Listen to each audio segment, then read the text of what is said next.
कभी सोचा है कि वेब3 कम्युनिटीज इतनी तेजी से कैसे बढ़ जाती हैं? मतलब ऐसा लगता है जैसे रातों रात हजारों लोग आ गए। तो आज हम एक ऐसी ही आम सी लगने वाली अनाउंसमेंट के पीछे की कहानी देखेंगे कि भाई ये जादू असल में होता कैसे। चलिए इस केस स्टडी को एक एक करके समझते हैं। तो कहानी की शुरुआत होती है यहाँ से। नोवा एनएफटी कम्युनिटी की तरफ से एक बड़ा ही शानदार ऐलान। विनर्स को बधाई दी जा रही है और 60 यूएसडीटी का इनाम देने का वादा किया जा रहा है। सुनने में तो बड़ा मजेदार लगता है ना। भाई कौन नहीं बनना चाहेगा एक लकी विनर। चलिए अब जरा इसकी परतें हटाना शुरू करते हैं, क्योंकि जो ऊपर से दिख रहा है कहानी उससे कहीं ज्यादा गहरी और सच कहूं तो दिलचस्प है। देखिए, ये सिर्फ एक पोस्ट नहीं है, ये कम्युनिटी के अंदर एक बहुत ही पावरफुल साइकोलॉजिकल ट्रिगर है।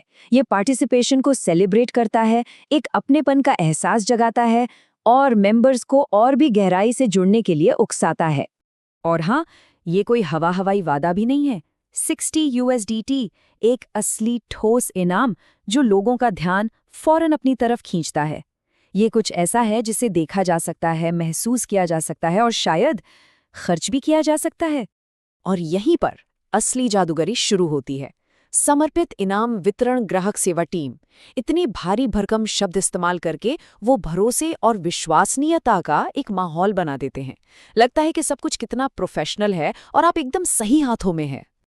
लेकिन रुकिए, कहानी में एक ट्विस्ट है। क्या हो अगर ये इनाम उतना सीधा साधा ना हो जितना ये लग रहा है? तो अब आता है सबसे बड़ा सवाल, इस इनाम को क्लेम कैसे करना है? क्या ये सच में बस एक बटन क्लिक करने जितना आसान है या इसमें कुछ और भी छिपा है? और ये रहा जवाब। इनाम पाने के लिए एक रिक्रूटर बनना होगा और एक चीयरलीडर भी।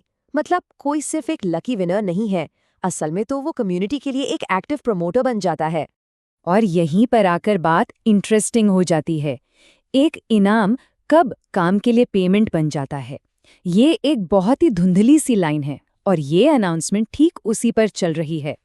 देखिए, वो ये विश्वास दिलाना चाहते हैं कि सफलता सीधे आपके एक्शन का नतीजा है। ये मोटिवेशनल भाषा किसी को भी पावरफुल महसूस करा सकती है, लेकिन साथ ही ये लोगों को उनके एजेंडे से भी जोड़ देती है। तो इस सबके पीछे का असली खेल क्या है? ये सिर्फ दरियादिली दिखाने के बारे में तो नहीं है। यहाँ एक बहुत गहरी और ज्यादा स्ट्रेटेजिक चाल चली जा रही है। ये क्लासिक लेन देन है। आप उन्हें अपना टाइम और इन्फ्लुएंस देते हैं और बदले में वो आपको एक छोटा सा मॉनेटरी इनाम देते हैं। ये दोनों के लिए विन विन सिचुएशन लग सकती है, लेकिन ये सोचना जरूरी है कि पावर का बैलेंस किसकी तरफ ज्यादा झुका हुआ है। लेकिन एक साथ आगे बढ़ने का असली मतलब क्या है और ये सफलता कौन किसके साथ शेयर कर रहा है? ये वो सवाल हैं जो हमें ऐसी कम्युनिटीज में शामिल होते वक्त खुद से पूछने चाहिए। ये सिर्फ एक कम्युनिटी की कहानी नहीं है, ये एक पूरा खाका है, एक प्लेबुक है। हम यहाँ ऑनलाइन एंगेजमेंट के भविष्य की एक झलक देख रहे हैं, जहाँ खेल और काम के बीच की लाइन लगातार मिटती जा रही है। इस टेक्निक का एक नाम भी है, गेमिफाइड एंगेजमेंट। ये एंगेजमेंट को आसमान पर पहुंचाने का एक बहुत ही पावरफुल तरीका हो सकता है, लेकिन अगर इसे जिम्मेदारी से इस्तेमाल ना किया जाए तो ये मेंबर्स के उत्साह का फायदा भी उठा सकता है। तो अगली बार जब कोई ऐसी अनाउंसमेंट देखे तो खुद से ये सवाल पूछना बनता है, क्या कोई यहाँ एक पार्टिसिपेंट है या फिर एक प्रोडक्ट? ये लाइन अब पहले से कहीं ज्यादा धुंधली हो गई है।